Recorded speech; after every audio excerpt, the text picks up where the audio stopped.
యోహాను రాసిన మొదటి పత్రిక 5వ అధ్యాయం 9వ వచనం. దేవుని కుమారుని యందు విశ్వాసముంచువాడు తనలోనే ఈ సాక్ష్యము కలిగి ఉన్నాడు. దేవుని నమ్మనివాడు ఆయన తన కుమారుని గురించి ఇచ్చిన సాక్ష్యము నమ్మలేదు గనక అతడు దేవుణ్ణి అబద్ధిక్కునిగా చేసిన వాడే. ఆ సాక్ష్యమేమనగా దేవుడు మనకు నిత్య జీవము దయచేసెను. ఈ జీవము ఆయన కుమారుని యందున్నది. దేవుని కుమారుని అంగీకరించువాడు జీవము గలవాడు. దేవుని కుమారుని అంగీకరింపనివాడు జీవము లేనివాడే. దేవుని కుమారుని నామమందు విశ్వాసముంచు మీరు నిత్య జీవము గలవారని తెలుసుకోనున్నట్లు నేను ఈ సంగతులను మీకు వ్రాయుచున్నాను. రక్షణ ఒకసారి పొందిన తరువాత ఎల్లప్పుడూ ఉంటుంది. విశ్వాసి యొక్క శాశ్వతమైన భద్రత ఇదేంటంటే, ఒక్కసారి రక్షణ పొందుకున్న తర్వాత మన రక్షణ పోగొట్టుకోవడానికి మనము ఏమీ చెయ్యలేము. ఈ మాట రక్షణ పోగొట్టుకోలేము అనేది దాన్ని చాలా మంది ఎగతాళి చేసి అంటూ ఉంటారు. మీరు రక్షణ పోగొట్టుకోలేరని నమ్ముతారా? కానీ అది నేను ఒప్పుకుంటాను. దాని ద్వారా మనం ఏమైతే నమ్ముతున్నామో చాలా స్పష్టంగా చెప్పుతున్నాము. మీరు బైబిల్ మరియు చరిత్రను చదివితే దేవుని ప్రజలకు వ్యతిరేకంగా ఉపయోగించే అవమానకరమైన పదాలు వారు అంగీకరించారు. ఉదాహరణకు క్రైస్తవులు అని ఇతరులు పిలిచేవారు. మధ్యయుగాలులో వారిని బాప్తిస్తులు అని పిలిచేవారు. ఎందుకంటే వారు మళ్లీ బాప్తిసం ఇచ్చేవారు. ఎందుకంటే వారు చిన్నప్పుడు చిలకరించబడ్డారు కాబట్టి. చాలా మంది మాపై ఎగతాళి చేస్తూ అంటూ ఉంటారు, సులభమైన విశ్వాసం రక్షణ పోగొట్టుకోలేమంట. నేనేమంటానంటే ఆమెన్. నేను బాప్తిస్తుని, నేను క్రైస్తవుడిని. ఒక్కసారి రక్షణ పొందుకుంటే అది ఎల్లప్పుడూ ఉంటుంది. రక్షణ సులభమైనది. యేసులో నమ్మిన వానికి రక్షణ కలుగును. కష్టమైన భాగాన్ని యేసు శిలువపై సాధించాడు. రక్షణ పొందుకోవడం ఎంత కష్టమయ్యా? అది నీళ్లు తాగే అంత కష్టం. ఒక రొట్టె ముక్క తిన్నంత కష్టం. ఒక తలుపు తెరిచి దానిలో నుంచి నడవడం అంతే కష్టం. ప్రభువు నామమందు పిలవడం ఎంత కష్టమో అంతే కష్టం. బైబిల్ చెబుతుంది అదే. నేనిప్పుడు దీన్ని బైబిలు మరియు అనేక వచనాలు ద్వారా నిరూపిస్తాను.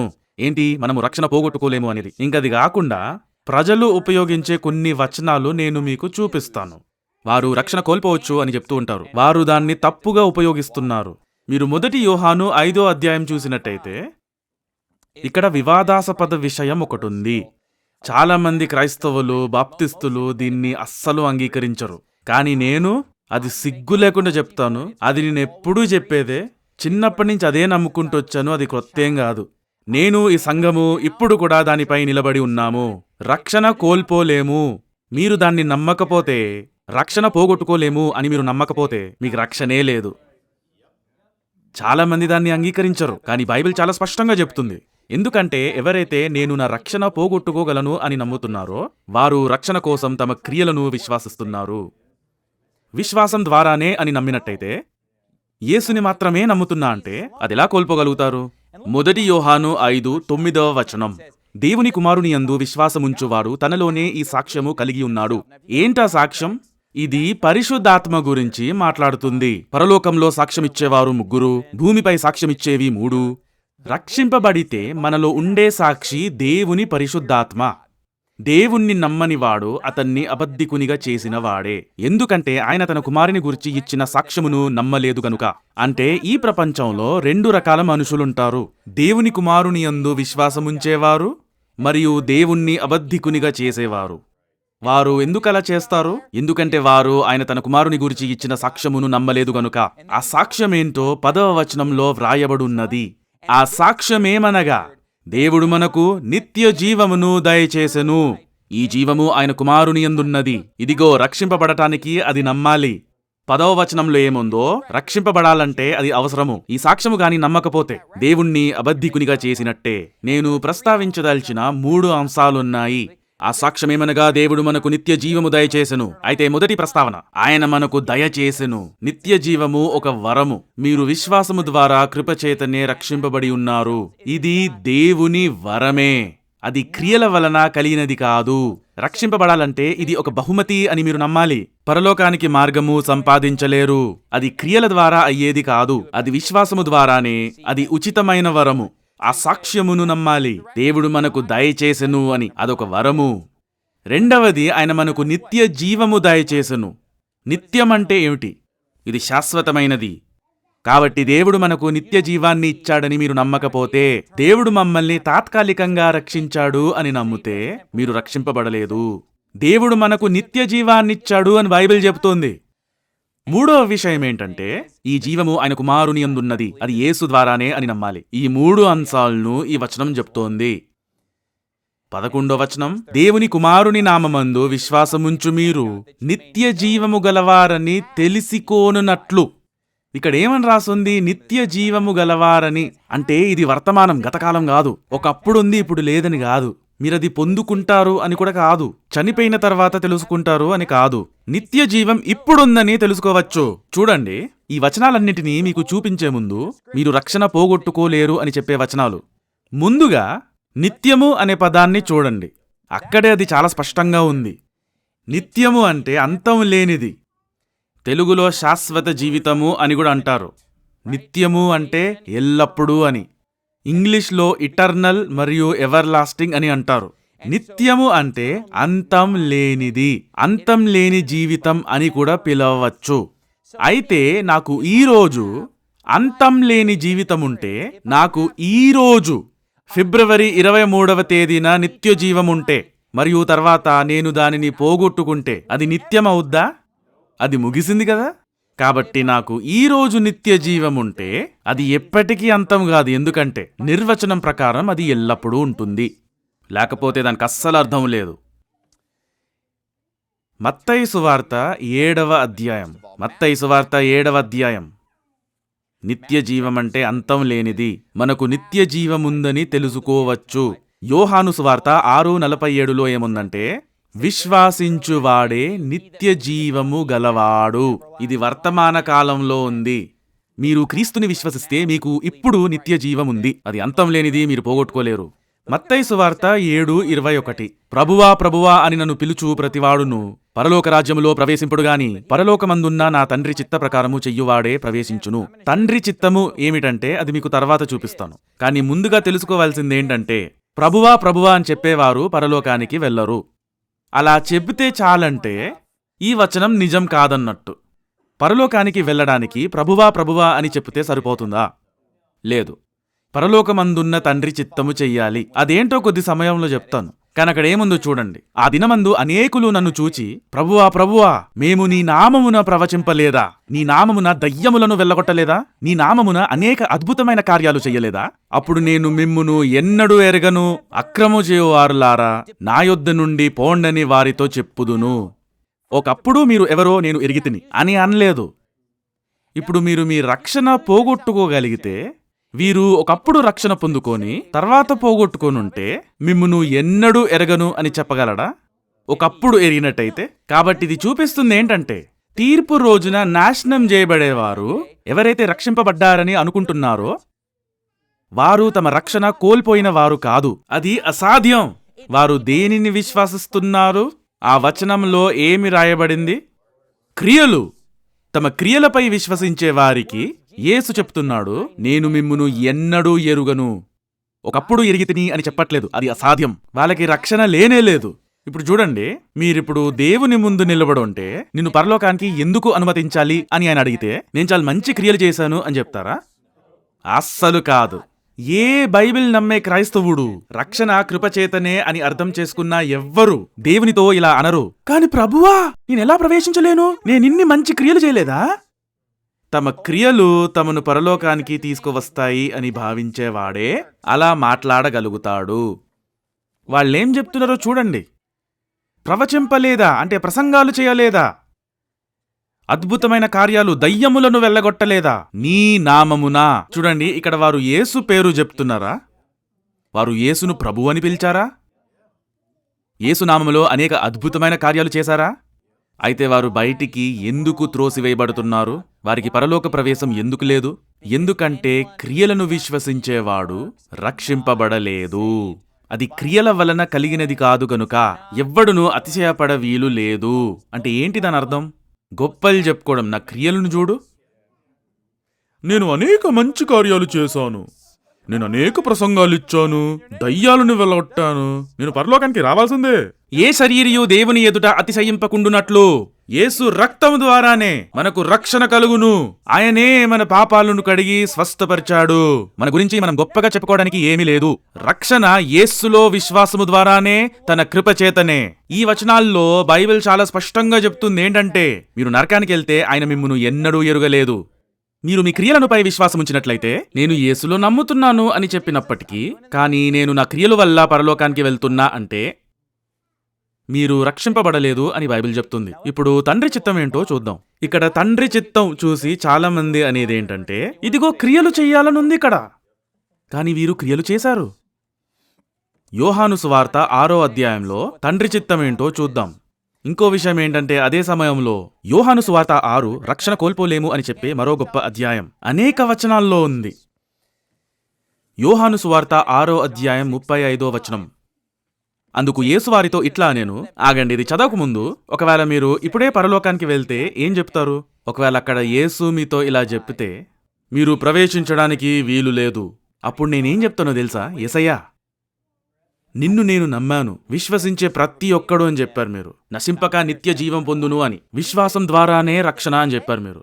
మిమ్మల్ని నోటితో ఒప్పుకొని హృదయమందు విశ్వాసించిన ఎడల నీవు రక్షింపబడుదువు అని చెప్పారు. ఇప్పుడు ఏంటి సంగతి? ఇది నిజం కాదా?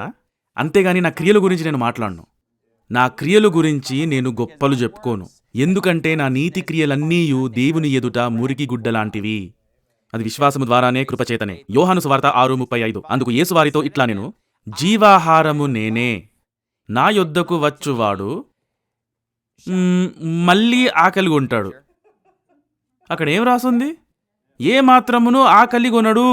చూసారా? రక్షణ ఒక్కసారి జరిగే సంఘటన. యేసు యొద్దకు వచ్చినప్పుడు జీవాహారము తిన్న తర్వాత అక్కడేముంది? నా యొద్దకు వచ్చువాడు ఏ మాత్రమును ఆకలిగొనడు, నా యందు విశ్వాసముంచువాడు ఎప్పుడునూ దప్పిగొనడు.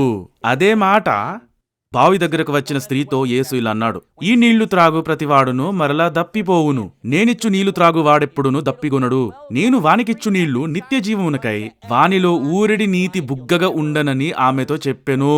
36వ వచనం. మీరు నన్ను చూచి ఉండియు విశ్వసింపకయున్నారని మీతో చెప్పి తిని, వారెవరూ నమ్మనివారు. తండ్రి నాకు అనుగ్రహించు వారందరును నా యొద్దకు వత్తురు, నా యొద్దకు వచ్చు వానిని నేనింత మాత్రమును బయటికి త్రోసివేయును. ఇదిగో మరొక గొప్ప వచనం, రక్షణ కోల్పోలేమని. ఆయన అంటున్నాడు, మీరు నమ్మట్లేదు, కాని నా యొద్దకు వచ్చు వానిని నేనెంత మాత్రమును బయటికి త్రోసివేయును. 38. నా ఇష్టమును నెరవేర్చుకొనుటకు నేను రాలేదు, నన్ను పంపిన వాని చిత్తము నెరవేర్చుటకే పరలోకము నుండి దిగివచ్చి తిని. మత్తయి 7లో ఏం చూసాము? పరలోకమందున్న నా తండ్రి చిత్త ప్రకారము చెయ్యువాడే ప్రవేశించును. చిత్త ప్రకారము చెయ్యడం అంటే ఏంటి? వారు కోరుకున్నది చెయ్యడం, ఇంకేమీ లేదు. ఒకవేళ నేనిలా చెబితే, నువ్వు నా చిత్తాన్ని, నా కొడుకుతో ఇలా చెప్పితే, నా చిత్తాన్ని నువ్వు చెయ్యాలి, నేను కోరుకున్నది వాడు చెయ్యాలి, నేను చెప్పిన ప్రకారంగా. ఇప్పుడు పరలోకానికి వెళ్ళాలంటే అది మనిషి చిత్తం ద్వారా కాదు, దేవుని చిత్తం ద్వారా. యోహాను సువార్త 1వ అధ్యాయం 11వ వచనం. అక్కడేం రాసిందంటే, తన్ను ఎందరు అంగీకరించిరో వారికందరికీ, అనగా తన నామమందు విశ్వాసముంచు వారికి దేవుని పిల్లలగుటకు ఆయన అధికారము అనుగ్రహించును. వారు దేవుని వలన పుట్టిన వారే గాని రక్తం వలనైనను శరీరేచ్ఛ వలనైనను మానుషేచ్ఛ వలనైనను పుట్టినవారు కారు. రక్షానికి సంబంధించింది దేవుని చిత్తమే ముఖ్యమైనది, మానవుని చిత్తం కాదు. 39వ వచనం. ఆయన నాకు అనుగ్రహించిన దాని అంతటిలో నేనేమియూ పోగొట్టుకొనక అంత్యదినమున దాని లేపుటయే నన్ను పంపిన వాని చిత్తమై ఉన్నది.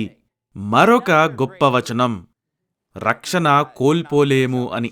అది ఆయన్ని పంపిన వాని చిత్తమై ఉన్నది. 40వ వచనంలో తండ్రి చిత్తం ఏమిటో మళ్లీ కనిపిస్తుంది. కుమారుని చూచి ఆయనందు విశ్వాసముంచు ప్రతివాడును నిత్య జీవము పొందుటయే నా తండ్రి చిత్తము, అంత్యదినమున నేను వానిని లేపుదును. ఇక్కడ తండ్రి చిత్తం ఏంటి? యేసుక్రీస్తుని చూచి ఆయనందు విశ్వాసముంచు ప్రతివాడును నిత్య జీవము పొందును. 39వ మరియు 40వ వచనాల్లో తండ్రి చిత్తం ఏంటి? యేసుక్రీస్తును విశ్వసించడం. ఎవ్వరు నశింపబడకూడదు, ఎవ్వరు రక్షణ కోల్పోకూడదు, మరియు అంతదినమున లేపబడాలి, అంతే. అందుకే మీరు మీ రక్షణ కోల్పోలేరు. 37వ వచనంలో అక్కడ రాసుంది, నా యొద్దకు వచ్చువానిని నేనింత మాత్రమును బయటికి త్రోసివేయును. ఒక్కసారి రక్షణ పొందిన తర్వాత జీవములోనికి దాటి ఉన్నారు. యోహాను సువార్త 5వ అధ్యాయం. అయితే తండ్రి చిత్త ప్రకారం చేయడం అంటే జీవితంలో అన్ని విషయాలలో ఆయన చిత్తాన్ని మరియు ఆజ్ఞలు పాటించడం కాదు. ఆయన ఆజ్ఞలను పాటించాలి అంటే ఎవ్వరూ రక్షింపబడరు. మొదటో సమస్య, పాపము చెయ్యక మేలు చెయ్యుచుండు నీతిమంతుడు భూమి మీద ఒక్కడైనను లేడు. అందరూ పాపము చేసి దేవుడు అనుగ్రహించు మహిమను పొందలేక పోవుచున్నారు. బైబిల్ చెప్తుంది, నీతిమంతుడు లేడు, ఒక్కడును లేడు. ధర్మశాస్త్ర సంబంధ క్రియల మూలన ఏ శరీరియు నీతిమంతుడని తీర్చబడడు. యోహాను సువార్త 5:24. నా మాట విని నన్ను పంపిన వాని యందు విశ్వాసముంచువాడు నిత్య జీవము గలవాడు. గలవాడు అంటే ఇది వర్తమాన కాలం. నిత్య జీవము ఇప్పుడుంది అంటే ఇది ఎల్లప్పుడూ ఉంటుంది. లేదంటే మీకెప్పుడు నిత్య జీవం లేదన్నట్టు. ఇప్పుడు ఇలా చెప్తే దానికి అర్థం లేనట్టు. ఏమని? మీరు ఈ రోజు నిత్య జీవాన్ని కలిగి ఉండొచ్చు, కానీ రేపు దాన్ని కోల్పోగలరు. ఇప్పుడు అది అర్థం లేనిది మాత్రమే కాదు, ఎందుకంటే అది ఎల్లప్పుడూ కాకుండా ఒకటే రోజు ఉండింది. అయితే అది అసాధ్యమైనది మాత్రమే కాదు. కానీ ఒకసారి ఆలోచించండి, దేవునికి భవిష్యత్తు తెలుసు. ఒకసారి ఆలోచించండి, దేవునికి అన్నీ తెలుసు కదా. నీ జీవితం ఎలా సాగపోతుందో దేవునికి తెలుసు. మొదటి నుండి నీ అంతం దేవునికి తెలుసు. అయితే మీరు దాన్ని కోల్పోతారు అని తెలిసినప్పటికీ దాన్ని నిత్యము అని పిలుస్తాడా? మీరు దాన్ని కోల్పోతారు అని తెలిసినప్పటికీ దానికి అస్సలు అర్థం లేదు. అది అసాధ్యం. అయితే ఇక్కడ ఏముంది? విశ్వాసముంచువాడు నిత్య జీవము గలవాడు, వాడు తీర్పులోనికి రాడు. చాలా స్పష్టంగా ఉంది, మీరు తీర్పులోనికి రారు. మీరు మళ్ళీ పాపం చేయరు అని రాసుందా? మీరు తీర్పులోనికి రారు అనుంది. వాడు తీర్పులోనికి రాక మరణంలో నుండి జీవములోనికి దాటి ఉన్నాడని మీతో నిశ్చయముగా చెప్పుచున్నాను. మనం శాశ్వతంగా రక్షింపబడ్డామని ఈ వచనం చాలా స్పష్టంగా చెప్తుంది. మేము మరణంలో నుండి జీవములోనికి దాటి ఉన్నాము. యోహాను సువార్త 3వ అధ్యాయం, అక్కడ ఒక చాలా బలమైన వచనం ఒకటి చూద్దాం. మత్తయి సువార్త 7లో మిమ్మును ఎన్నడూ ఎరగను అని చెప్పాడు. ఇప్పుడు యోహాను 3:18 చూద్దాం. ఇక్కడ మరొక వచనం రక్షణ కోల్పోలేరని నిరూపిస్తుంది.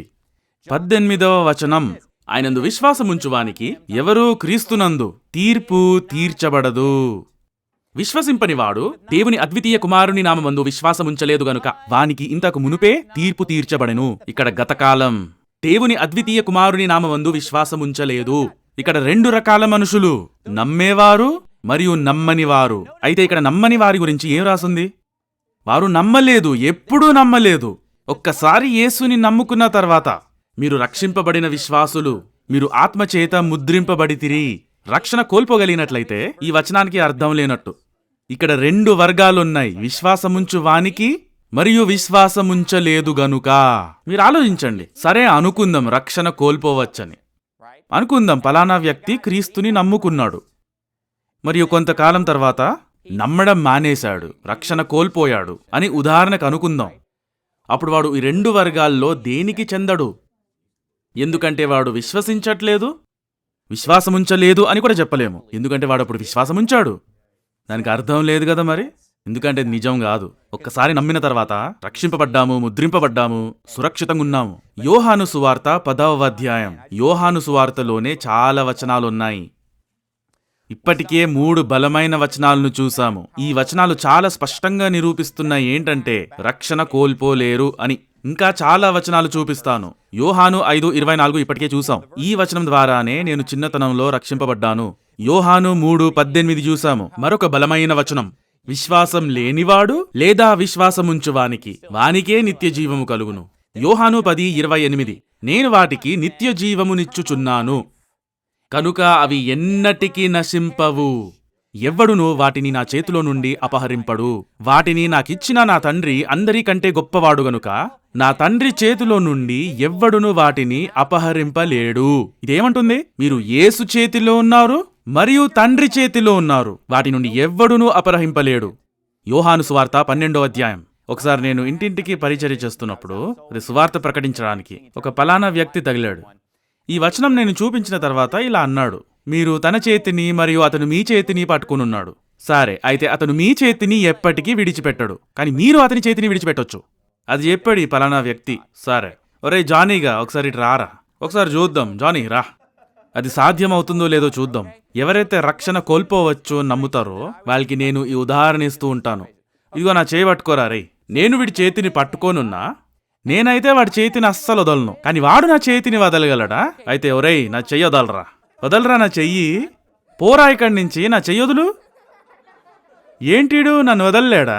నేనైతే వాడిని వదలను, కానీ వీడు నన్ను వదిలేయచ్చు కదా, కానీ వదలలేకపోతున్నాడు ఏంటి? సరే ఇప్పుడు పోయి కూర్చో. అయితే మీకు అర్థమైందా నేనేం చెప్తున్నాను?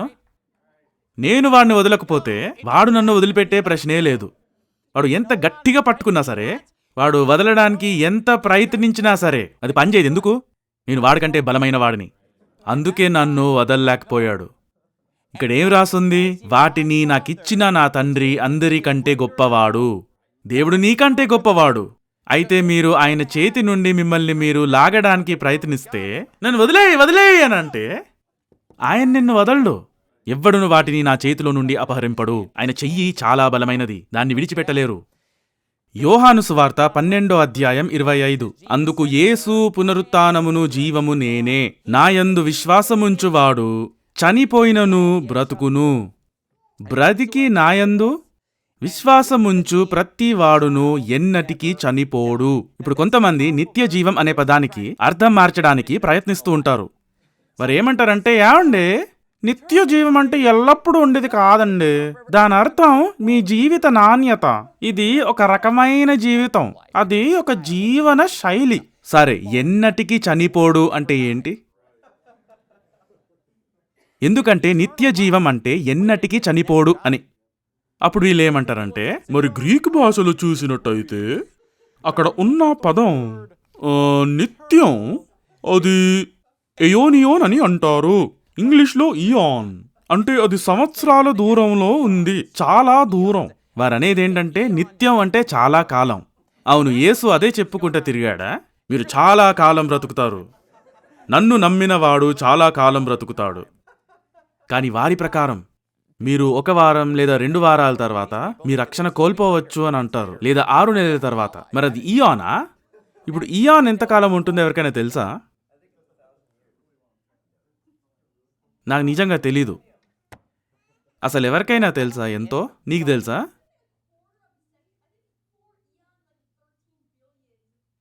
అమ్మో, వీడికి చాలా తెలుసండి. 4 ఇయాన్లు 13 బిలియన్ సంవత్సరాల. నేను మళ్ళీ అడగాను, చాలా కాంప్లికేటెడ్ అది. అమ్మో, ఈ ఇంట్లో చదివే పిల్లలు. అయితే నేను చెప్పాలనుకుంటున్నది ఏంటంటే, దానికి సరైన అర్థం లేదు. వీళ్ళు తెలియని భాషలో పదాలు చెప్పితే ప్రజలు నిరూపించలేరు. మీకు గ్రీకు తెలియకపోతే అవును అది నిజము అని ఎలా చెప్తారు? ఇక్కడ ఎంతమంది గ్రీక్ వచ్చు? వీళ్ళు ఇటు అటు గ్రీక్ పదాలు ఇసురుతూ ఉంటారు. మరి గ్రీకు భాషలో చూసినట్టయితే యోనియోన్ అంటే చాలా సంవత్సరాలు, లేకపోతే ఇంకేదో సుత్తి. మీకు అది నిజమో లేదో ఎలా తెలుసు? నాకు తెలుసు ఆ పదానికి అర్థం ఏంటో. నిత్యం. ఎలా తెలుసు అని అనుకుంటున్నారా? ఎందుకంటే యేసు దానిని ఎన్నటికీ చనిపోడు అని పోల్చాడు. ఒకవైపు ఎల్లప్పుడూ బ్రతుకుతాడు అనుంటే, నిత్య జీవము అనుంటే, మరి ఇంకోవైపు ఎన్నటికీ చనిపోడు అనుంటే, ఆ రెండింటిని కలపడం పనేం కాదు. ఆ రెండు ఒకటే. నశింపక నిత్య జీవము కలుగును. అది సులువుగా అర్థమయ్యేదే. ఇక్కడేముంది? బ్రతికి నాయందు విశ్వాసముంచు ప్రతివాడును అంటే మీరిప్పుడు బ్రతికుండి విశ్వాసముంచితే ఎన్నటికీ చనిపోరు. అది బైబిల్ చెప్తోంది. 2 కొరింథీయులు కాదు, మీరు ఎఫీసీయులకి రాసిన పత్రిక 1వ అధ్యాయం చూడండి. మరొక గొప్ప సత్యం యోహాను సువార్తలో చూసిన వారితో పాటు, నిత్య జీవం అనే పదంతో పాటు, ఆయన మనల్ని ఎప్పటికీ విడిచిపెట్టడు అనే సత్యంతో పాటు, నమ్మని వారితో మిమ్మును ఎన్నడూ ఎరగను ఆ మాటతో పాటు, నమ్మని వారు అసలు ఎప్పుడూ నమ్మలేదు అనే సత్యంతో పాటు, ఇవన్నీ కాకుండా మరొక సత్యం ఏంటంటే, విమోచన దినము వరకు పరిశుద్ధాత్మ చేత ముద్రింపబడి ఉన్నాము. 2 కొరింథీయులు 1:22 బైబిల్ చెప్తుంది, ఆయన మనకు ముద్ర వేసి మన హృదయములలో మనకు ఆత్మ అను సంచకరువును అనుగ్రహించి ఉన్నాడు. మనము రక్షణ కలిగినప్పుడు దేవుడు మనకు ముద్ర వేసి మనకాత్మ అను సంచకరువును అనుగ్రహించి ఉన్నాడు. ఇప్పుడు సంచకరువు అంటే ఏంటి? సంచకరువు అంటే మీరు తీవ్రంగా ఉన్నారని చూపించే దానికి తగ్గ చెల్లింపు. అర్థమైందా? ఉదాహరణకి ఒక ఇల్లుంది అమ్మకానికి. అయితే యజమాని ఆ ఇంటికి ఒక ధర పెట్టాడు. సరే అనుకుందాం, దాని ఖరీదు ₹1,00,00,000. అప్పుడు నేను వచ్చి, సరే నేను నా ₹1,00,00,000 ఇస్తాను, నేను అది నిజంగానే కొనుక్కుంటా అని చెప్పడానికి 10 లక్షలు సంచకరువు ఇస్తాను. మీలో ఎవరైనా ఇల్లు అమ్మకానికి ఎప్పుడైనా పెట్టారా? నేను మీకు ₹10,00,000 సంచకరువుగా ఇస్తాను, దాని గురించి తీవ్రంగా ఉన్నాను అని చెప్పడానికి. లేకపోతే నేను కొనుక్కుంటా అని చెప్పి తర్వాత లేదు అని చెక్కేస్తే మీకే సమయం బొక్క. అందుకే దానికి పరిష్కారం, నేను ముందుగానే ₹10,00,000 సంచకరువుగా పెడితే నేను నిజంగానే కొనుక్కుంటా అని కన్ఫర్మ్ చేస్తున్నా. ఇంగ్లీష్లో డౌన్ పేమెంట్ అంటారు. దేవుడు ఇక్కడ ఏమంటున్నాడంటే, ఆయన మనకు ముద్ర వేసి మనకు ఆత్మను సంచకరువును అనుగ్రహించి ఉన్నాడు. అంటే ఏంటి? మాకు రక్షణ ఉందని, నిత్య జీవం పొందుకున్నాము అని, మనము చనిపోయిన తర్వాత పరలోకానికి వెళ్తాము అని, మనకు ఆత్మను సంచకరువును అనుగ్రహించి ఉన్నాడు. ఇక్కడ సంచకరువు పరిశుద్ధాత్మ.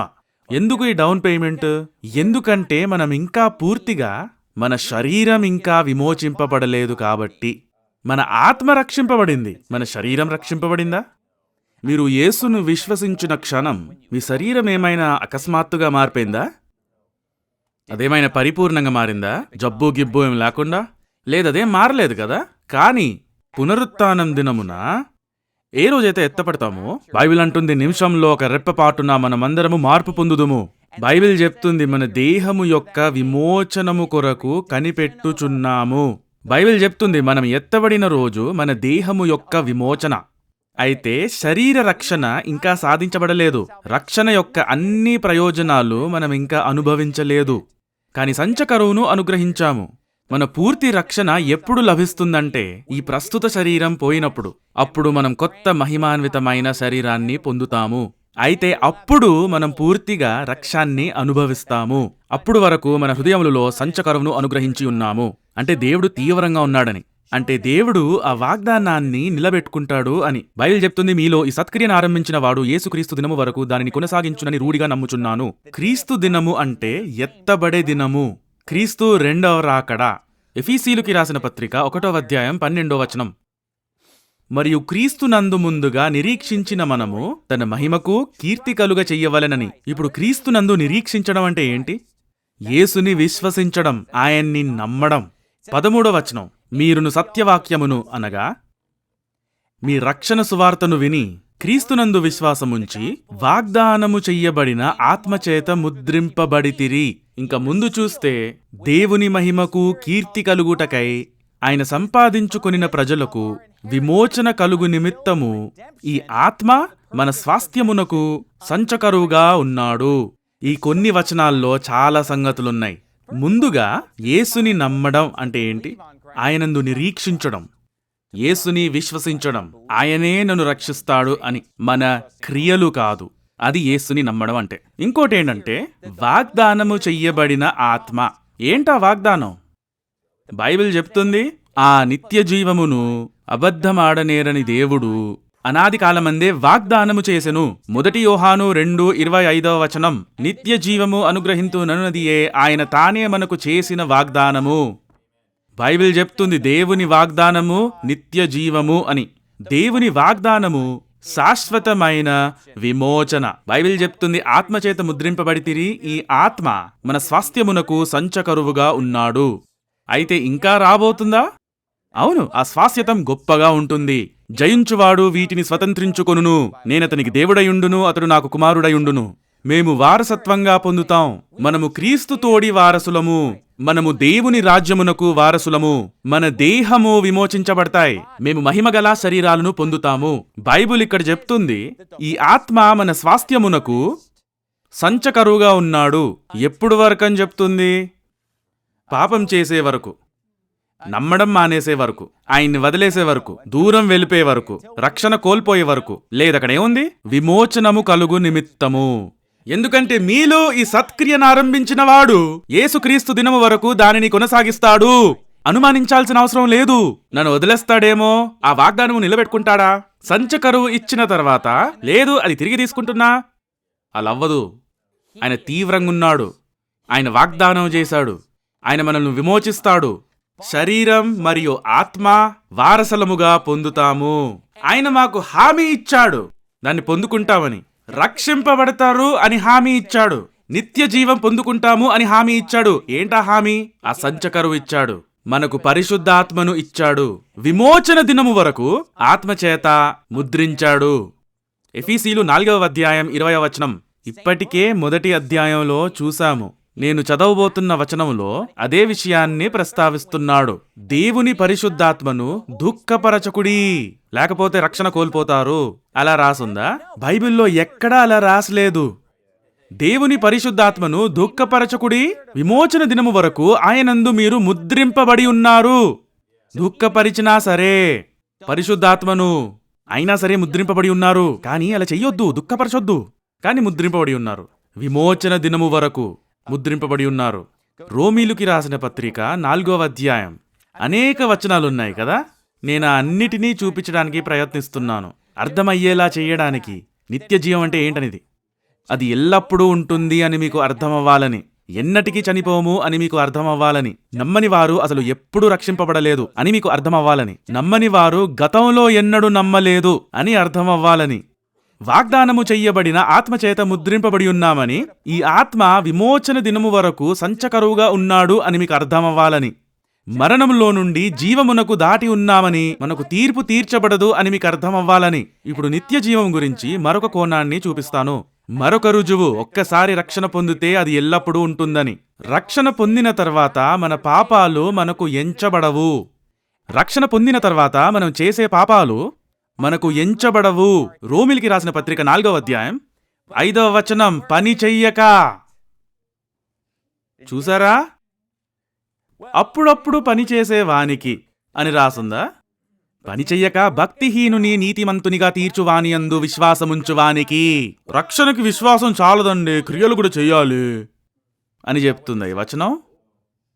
పని చెయ్యక విశ్వాసముంచువానికి అంటుంది. పని చేయకుండా నమ్మేవారున్నారు. క్రియలు లేని విశ్వాసము మృతము అని రాసుందండి. క్రియలు లేని విశ్వాసమును మృతము అంటే విశ్వాసం అస్సలు లేదన్నట్ట. మృత విశ్వాసం విశ్వాసమే కాదని ఎలా చెప్తారు? వీరేమో క్రియలు లేకపోతే విశ్వాసమే లేదంటారు. వీరు చెప్తారు విశ్వాసం అంటేనే క్రియలండి, ఆ రెండు ఒకటే కలిసే ఉంటాయని చెప్తారు. మరి క్రియలు లేని విశ్వాసం అని ఉంది కదా. అవును, ఏంటి అప్పుడు క్రియలు లేని విశ్వాసమును మృతము, దానికి అర్థం ఉందా? అది సాధ్యమే కానప్పుడు క్రియలు లేని విశ్వాసము అనేది ఉంది. అది ఇతరులకు లాభం లేని విశ్వాసం. నీకు అసలు విశ్వాసమే లేదంటారేంటి ఇల్లు? మీకు అర్థమయ్యేలా చెప్పాలని ప్రయత్నిస్తున్నా. వీరి జ్ఞానం ఉందా లేదా అనిపిస్తుంది. ఇదిగో ఇక్కడ ఒక చనిపోయిన కుక్క ఉంది అంటే, ఇక్కడ కుక్కే లేదు, ఈ కుక్క నాకు అసలు కనిపించటం లేదు. ఇదిగో ఇక్కడ కుక్క చనిపోయిందంటే అక్కడ కుక్క ఉన్నట్టే కదా. కుక్క కాకపోతే ఇంకా దేని గురించి మాట్లాడుతున్నావు? క్రియలు లేని విశ్వాసమును మృతము అంటే క్రియలు లేని విశ్వాసము అనే ఒక పరిస్థితి ఉండాలి కదా. యాకోబు అప్పటికే రక్షింపబడిన విశ్వాసులతో మాట్లాడుతున్నాడు. వారిని నా సహోదరులారా అని పిలుస్తున్నాడు. నేను ఇప్పటికే యాకోబు 2వ అధ్యాయం గురించి చాలా ప్రసంగాలు ఇచ్చాను. ఈ ప్రసంగం ఇప్పుడు దాని గురించి కాదు. యాకోబు ఇక్కడ రక్షణ గురించి మాట్లాడట్లేదు. కానీ ఈరోజు నాకు రక్షణ ఉందంటే, అంటే ముందుగానే ఎప్పుడో రక్షింపబడ్డానని. అయితే ఈరోజు క్రియలు చేయకపోతే నా విశ్వాసం గురించి యాకోబు ఏమంటున్నాడు? మృతము. అనుకుందాం నేను గత వారం ఎలాంటి మంచి క్రియలు చెయ్యలేదు అని. అస్సలు అనుకుందాం అన్నీ పాపాలే చేశానని. ఈ ప్రపంచ మార్గంలోనే జీవించా. ప్రార్థన చేసుకోలేదు, బైబిల్ చదువుకోలేదు, గుడికి వెళ్ళలేదు, పాటలు పాడలేదు, సహవాసం లేదు, విచ్చలవిడిగా జీవించా. అయితే అది క్రియలు ఉన్న విశ్వాసమా? గత వారం అప్పుడు నా విశ్వాసం మృతి పొందింది కదా. అప్పుడు మరి రక్షణ కోల్పోయానా? లేదు కదా. మృత విశ్వాసం అంటే నా విశ్వాసం ఇతరులకు ప్రయోజకరమైనది కాదు అని. దాని అర్థం ఏమంటే, నేను కబుర్లు బాగా చెప్తున్నా కానీ దానికి తగిన క్రియలు లేవు. దాని అర్థం నరకానికి లేదా పరలోకానికి వెళ్తున్నాను కాదు. అది నా తోటి మనిషితో సంబంధం గురించి. అర్థమైందా? అందుకే బైబిల్ చెప్తోంది, దేవుని దృష్టిలో క్రియల ద్వారా ఏ వ్యక్తి నీతిమంతుడు కాదు. కానీ మానవ దృష్టిలో క్రియల ద్వారా నీతిమంతులుగా ఉండగలమా? అవును. ఇప్పుడు మనిషి నా విశ్వాసాన్ని చూడగలడా? లేదు. మనిషి నా క్రియలు మాత్రమే చూడగలడు, నా విశ్వాసాన్ని చూడలేడు. మనుషుల దృష్టిలో మనము మన క్రియలను బట్టి నీతిమంతులము. యాకోబు 2వ అధ్యాయం అదే చెప్తుంది.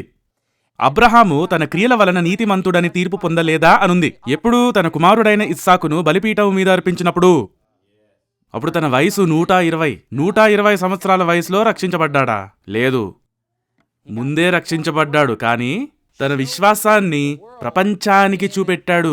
ఆదికాండం 22 ఇస్సాకును బలిపీఠం మీద అర్పించినప్పుడు అది మనిషి పట్ల అతని విశ్వాసానికి గొప్ప సాక్ష్యం. అందుకే బైబిల్ చెప్తుంది, రోమీలికి రాసిన పత్రిక 4వ అధ్యాయం 2వ వచనం, అబ్రహాము క్రియల మూలముగా నీతిమంతుడని తీర్చబడిన ఎడల అది అతిశయ కారణము కలుగును, కాని అది దేవుని ఎదుట కలుగదు. అయితే అబ్రహాము క్రియల వలన నీతిమంతుడై ఉన్నాడు, కాని దేవుని ఎదుట కాదు.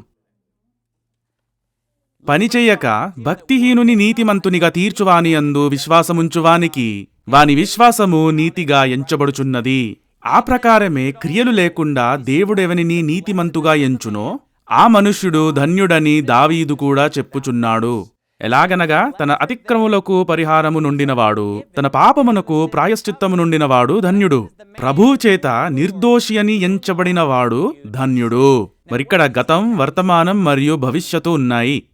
కొందరేమంటారంటే రక్షింపబడినప్పుడు గతకాలంలో చేసిన పాపాలే క్షమించబడతాయి, కానీ భవిష్యత్తులో మీ పాపాలకి మీరే బాధ్యులు. ఎప్పటికప్పుడు క్షమాపణ పొందుకుంటూ ఉండాలి. ఎప్పటికప్పుడు ప్రతిరోజు రక్షింపబడుతూ ఉండాలి. మీరేమంటారంటే రక్షింపబడడానికి ప్రతిరోజు క్షమించబడాలి. ఇది చెప్పే చాలా మంది క్రైస్తవులు నాకు తెలుసు, క్యాథలిక్కులు మరియు ప్రాటెస్టెంట్లు కూడా. ప్రతిరోజు క్షమాపణ పొందకపోతే రక్షింపబడరండి. కానీ బైబిల్ ఇక్కడ ఏం చెప్తుందంటే 7వ వచనం గతం తుడిచివేయబడింది. అతిక్రములకు పరిహారము నుండినవాడు, అది గతకాలం. పాపమునకు ప్రాయశ్చిత్తము నుండినవాడు, అది కూడా గతకాలమే. 9వ వచనం ప్రభువు చేత నిర్దోషి అని ఎంచబడని వాడు ధన్యుడు, భవిష్యత్తు. అయితే నేను ఈరోజు రక్షింపబడి నా పాపాలన్నీ క్షమించబడ్డాయి. నా పాపాలు నాకు ఇంక ఎన్నటికీ ఎంచబడవు. బైబిల్ చాలా స్పష్టంగా చెబుతుంది కదా. ఆయన ఇచ్చే రక్షణ గతానికి మరియు భవిష్యత్తుకు చెల్లుతుంది. లేకపోతే ముసలితనంలో సరిగ్గా చనిపోయే ముందు రక్షింపబడితే మంచిది కదా. ఈ క్యాథలిక్కులు అదే చేస్తారు. వాళ్ళ మతం అదే చెప్తుంది తెలుసా. వాళ్ళు ఎలా అనుకుంటారంటే విచ్చలవిడిగా బ్రతికి పాపాలు చేసి బాగా తాగి అందరితో పడుకొని అప్పుడెప్పుడో ముసలివాడిని అయిన తర్వాత అప్పుడు నేను నన్ను సరిదిద్దుకొని పశ్చాత్తాపడి ప్రార్థన చేసి మాస్కెళ్ళి, ఆ వయసులో నేను ఎలానూ వేషాలు వేయలేను, వారంకి ఒకసారి మాస్కెళ్తే చాలు, అప్పుడు ఇవన్నీ చేయొచ్చు నేను. వీళ్ళందరూ నరకానికి వెళ్తారు. ఎందుకు? వారు యేసును రక్షకునిగా అంగీకరించలేదు కాబట్టి. వారు క్రియలుపై, మతంపై, మాసుపై నమ్ముకుంటున్నారు కాబట్టి. వీళ్ళు యేసును అంగీకరించలేదు. ఇది చాలా స్పష్టంగా ఉంది. దేవుడు నా పాపాలను నాకు ఎంచబడడు అనుంటే నా రక్షాన్ని ఎలా కోల్పోతాను? ఈ వచనం ప్రకారంగా రోమీయులకి రాసిన పత్రిక 8వ అధ్యాయంకి వెళ్దాం. అందరు కలిసి 33వ వచనం చూద్దాం. దేవుని చేత ఏర్పరచబడిన వారి మీద నేరము మోపుడు వాడెవడు? నీతిమంతులుగా తీర్చువాడు దేవుడే. ఇప్పుడు దేవుడు మన మీద ఏ నేరము మోపడు. మనుష్యుడు ఏ నేరము మోపలేడు. మనకు మా పాపాలు ఎంచబడవు. శిక్ష విధించువాడెవడు? ముందుగానే చూసాం కదా, తీర్పులోనికి రాక మరణంలో నుండి జీవంలోనికి దాటి ఉన్నాడని. శిక్ష విధించువాడెవడు? చనిపోయిన క్రీస్తు యేసే.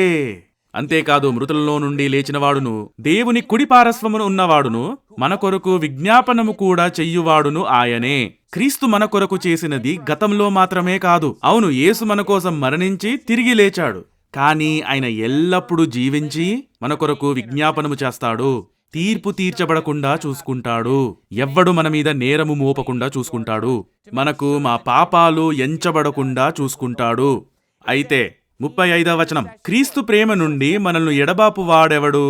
శ్రమ అయినను, బాధ అయినను, హింస అయినను, కరవైనను, వస్త్రహీనత అయినను, ఉపద్రవమైనను, ఖడ్గమైనను మనల్ని ఎడబాపునా? ఇందు గురించి వ్రాయబడినది ఏమనగా, నిన్ను బట్టి దినమెల్లా మేము వధింపబడిన వారము వదకు సిద్ధమైన గొర్రెలమని మేము ఎంచబడిన వారము. ఆయనను మనల్ని ప్రేమించిన వాని ద్వారా మనము వీటన్నిటిలో అత్యధికము విజయము పొందుచున్నాము. మరణంనైనను, జీవమైనను, దేవదూతలైనను, ప్రధానులైనను, ఉన్నవి అయినను, రాబోవునవైనను, అధికారులైనను, ఎత్తైనను, లోతైనను, సృష్టింపబడిన మరి ఏదైనను మన ప్రభువైన క్రీస్తు యేసునందలి దేవుని ప్రేమ నుండి మనల్ని ఎడబాపనేరవని రూఢిగా నమ్ముచున్నాను. అయితే మీరు సమర్థించబడితే, రక్షింపబడితే, మీరు యేసులో నమ్ముకున్నట్టయితే దేవుడు మిమ్మల్ని ప్రేమించడం మానేస్తాడా? ఆయన ప్రేమ నుండి ఎడబాపు అవుతారా? లేదు. అయితే దేవుడు ఒకరిని నరకానికి పంపడం ప్రేమ? అది దేవుని ప్రేమ. ఒకరిని నరకానికి పంపడం ప్రేమ కాదు. నేను నిన్ను ప్రేమిస్తే నరకంలోనికి పంపను, ఆ అగ్నిగుండంలోనికి పంపను. చాలా మంది అనేది ఏంటంటే, అదేంటి దేవుడు అందరినీ ప్రేమిస్తాడు కదా. అవునా?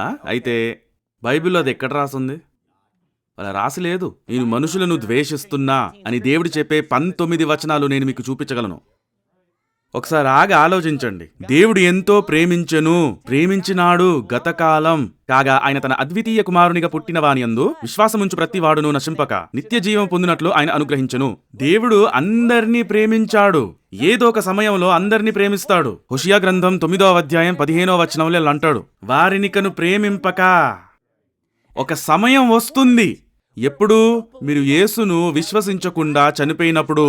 అప్పుడు దేవుని ప్రేమ ఉండదు, దేవుని ఉగ్రత మాత్రమే.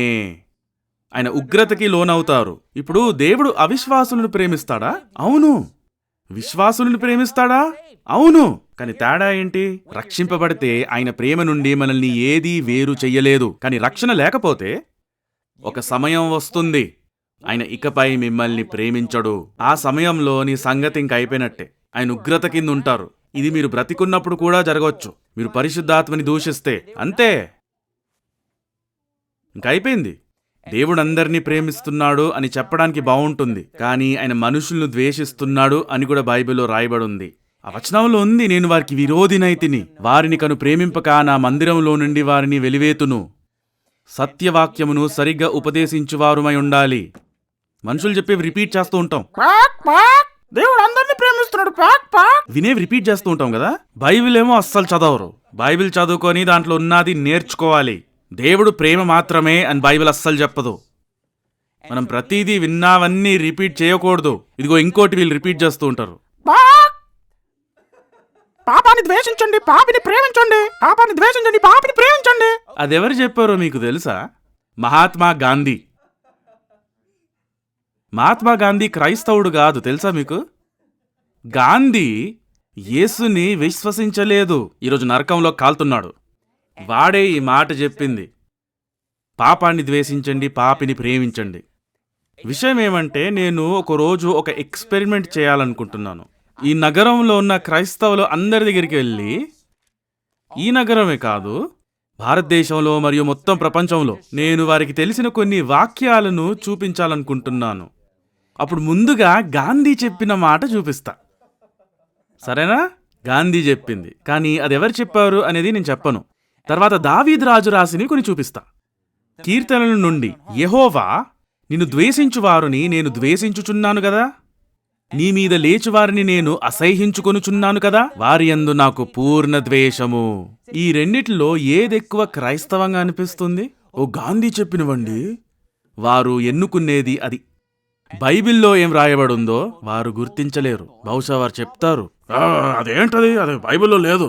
మరి నువ్వు చదివేది ఏంటి? అది బైబిల్ ఉందయ్యా, 139వ కీర్తన. సరే, అది ఎలానో ఈ ప్రసంగానికి సంబంధం లేదు. నేను చెప్పాల్సింది అనుకున్నది ఏమిటంటే, ముఖ్యమైన విషయం ఇది. దేవుడు మిమ్మల్ని ప్రేమించడం ఎప్పటికీ మానకపోతే, ఆయన ప్రేమ నుండి ఎప్పటికీ విడిపోకపోతే మీరు నరకానికి వెళ్ళరు. అర్థమైందా? ఇప్పుడు చూడండి, దేవుడు మనల్ని శిక్షిస్తాడా? అవును, మనల్ని ప్రేమిస్తున్నాడు కాబట్టి. బైబిల్ చెప్తుంది, ప్రభువు తాను ప్రేమించువానిని శిక్షించి తాను స్వీకరించు ప్రతి కుమారుని దండించును. అయితే నా పిల్లలను నేను శిక్షిస్తానా? అవును, నేను వాళ్ళని ప్రేమిస్తున్నా కాబట్టి. ఒకవేళ నేను నా పిల్లలను చంపితే అది ప్రేమ కాదు. వారిని నరకానికి పంపితే అది ప్రేమ కాదు. ఈరోజు మనము ఈ వికృత మనస్తత్వంలో జీవిస్తున్నాము. ఇతరులు చెప్పేది రిపీట్ చేస్తున్నాం అంతే. కొందరుంటారు, ఏమంటారంటే అన్ని పాపాలు సమానమే. అది వినడానికి చాలా బాగుంటుంది, కానీ అది బైబిల్ చెప్పదు. అలా చెప్తే అది సరిహద్దు పిచ్చితనం. అన్ని పాపాలు సమానమని. ఒక 20 మందిని చంపినా లేదా ఒక పెన్సిల్ దొంగతనం చేసినా రెండు సమానమే, దేవుని దృష్టిలో సమానమే.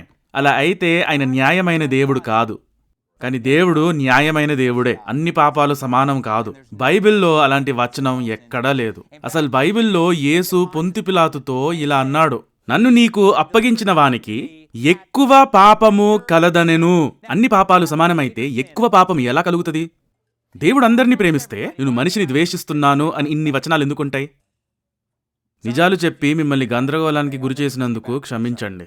అయితే అందరూ కలిసి బైబిల్లో 89వ కీర్తన చూద్దాం. కీర్తన 89. ఇవన్నీ మీకు ఎందుకు చూపిస్తున్నానంటే, లోకంలో తప్పుడు బోధనలు చాలా ఉన్నాయి, ప్రజలను తప్పుదారి పట్టించేవి. ఇంకోటి ఏంటంటే, వీటిలో లాజిక్ అనేది ఉండదు. ఉదాహరణకి అన్ని పాపాలు సమానం అంటే ఒక సామాన్యుడు అర్థం చేసుకోలేడు. అది లాజిక్ని అంటే తర్కాన్ని ధిక్కరిస్తుంది. లేదా దేవుడు నరకంలో కాలుతున్న వారిని ప్రేమిస్తున్నాడు, అంతు లేకుండా హింసించబడటానికి ప్రజల్ని అక్కడికి పంపుతున్నాడు. ఎందుకు? వారిని ప్రేమిస్తున్నాడు కాబట్టి. అది ఎలా నమ్మగలుగుతారు? దానికి ఏ అర్థం లేదు. అది ఏమనాలి? ఏమంటారు మీరు? అలా చెప్పేవారికి ఎలాంటి సమాధానం ఇవ్వాలి? దేవుడు అందరినీ ప్రేమిస్తున్నాడు, చాలా మంది నరకంలో కాలిపోతున్నారు, దానికి అర్థం లేదు. దేవుడు వారిని ఒకప్పుడు ప్రేమించాడు, వారి కోసం మరణించాడు, వారి రక్షణ పొందాలని కోరుకున్నాడు, వారికి అన్ని ఇచ్చాడు. కానీ వారు ఎప్పుడైతే వద్దన్నారో వారిని ప్రేమించడం మానేశాడు. దానికి అర్థం ఉంది, ఎందుకంటే బైబిల్ అలా చెప్తుంది కాబట్టి. ఆయన అందరినీ ప్రేమించడు, అందుకే వారిని నరకానికి పంపుతాడు. వారు మూర్ఖులు కాబట్టి, వారు రక్షింపబడలేదు కాబట్టి నరకానికి వెళ్ళారు. వారు ఎంచబడలేదు, విమోచించబడలేదు. మీరు అనుకుంటుండొచ్చు, కానీ ఆయన ప్రేమించే దేవుడు కదా. అయితే అందరినీ ప్రేమిస్తున్నాడు అని అర్థమా? లేదు, కాదు. లేదా అన్ని పాపాలు సమానం అంటే అది ఎలా అంటే మీరు అది ఒకవేళ అది ఎలా అంటే పిచ్చాసుపత్రిలో ఒక పిచ్చోడు చెప్పే మాటలు. మీరు మానసిక ఆసుపత్రికి వెళ్తే అక్కడ పిచ్చోడు ఏమంటాడంటే, మనుషుల్ని చంపడం అంటే అన్ని పాపాలతో సమానమే, ఇంక నీ ఇష్టం, అబద్ధాలు చెప్పడం అన్నీ సమానమే కదా, అంతే కదా. చెంప మీద కొట్టినా లేదా ఎవరైనా కాల్చి చంపేస్తే అన్నీ ఒకటే. మాకు తేడా కనిపించొచ్చండి, కానీ దేవుని దృష్టిలో అన్నీ సమానమే. వీళ్ళకి అసలు ఏమైనా బుద్ధి ఉందా? మీకోటి తెలుసా? మనసు పెట్టి బైబిల్ చదివితే అర్థం చేసుకోవడానికి బుర్రిస్తాడు దేవుడు. అప్పుడు మిమ్మల్ని ఎవ్వరూ మోసం చెయ్యలేరు. సరే, ఇవన్నీ చెప్పడానికి ఇప్పుడు సమయం లేదు. కీర్తన 89. ఇప్పుడు ముందుగానే మనము యోహాను 1:12 చూసాము. తన్ను ఎందరు అంగీకరించిరో వారికందరికి, అనగా తన నామమందు విశ్వాసముంచు వారికి దేవుని పిల్లలగుటకు ఆయన అధికారము అనుగ్రహించెను. మనం దేవుని బిడ్డగా ఎలా అవుతాము? యేసునామమందు విశ్వాసముంచినప్పుడు. ఇప్పుడు అందరూ దేవుని బిడ్డలేనా? కాదు. ఎందుకంటే దేవుని పిల్లలగుటకు అని రాసుంది. యేసుని నమ్మితే దాని అర్థమేంటి? మనం ఇంతకు ముందు దేవుని పిల్లలు కాదు అని. యేసుని నమ్మిన తర్వాత దేవుని బిడ్డలయ్యాము. మనం అందరం దేవుని బిడ్డలమా? కాదు. యేసుని నమ్మిన తర్వాత దేవుని బిడ్డలమవుతాము. గలతీయులకి రాసిన పత్రిక 3వ అధ్యాయం చూసినట్టయితే 26వ వచనం, యేసుక్రీస్తునందు మీరందరూ విశ్వాసము వలన దేవుని కుమారులై ఉన్నారు అంటే నమ్మిన తర్వాత. కీర్తన 89 దేవుని బిడ్డల గురించి ఏమి చెప్తుందో చూద్దాం. 20వ వచనం, నా సేవకుడైన దావీదును నేను కనుగొని ఉన్నాను, నా పరిశుద్ధ తైలముతో అతన్ని అభిషేకించి ఉన్నాను. పాత నిబంధనలో దావీదు ప్రభువైన యేసుక్రీస్తుకు ఒక ప్రతీక. ఎందుకంటే యేసు దావీదు కుమారుడు అని బైబిల్ చెప్తుంది. ఎన్నోసార్లు బైబిల్ ప్రవచనాత్మకంగా యేసును నా సేవకుడైన దావీదు అని సూచిస్తుంది. ఇప్పుడు ఈ కీర్తన దావీదుకు అక్షరార్థంగా వర్తిస్తుంది, కానీ ఇది యేసు పట్ల ఆధ్యాత్మిక అనువర్తనాన్ని కూడా కలిగి ఉంది. అందరు కలిసి 29వ వచనం చూద్దాం. ఇక్కడ దావీదు గురించి ఉంది. శాశ్వత కాలము వరకు అతని సంతానమును, ఆకాశమున్నంత వరకు అతని సింహాసమును నేను నిలిపెదను. దీనిని మనము యేసుక్రీస్తుకు అన్వయించినట్లయితే, శాశ్వత కాలము వరకు అతని సంతానమును, ఆకాశమున్నంత వరకు అతని సింహాసనమును నేను నిలిపెదను.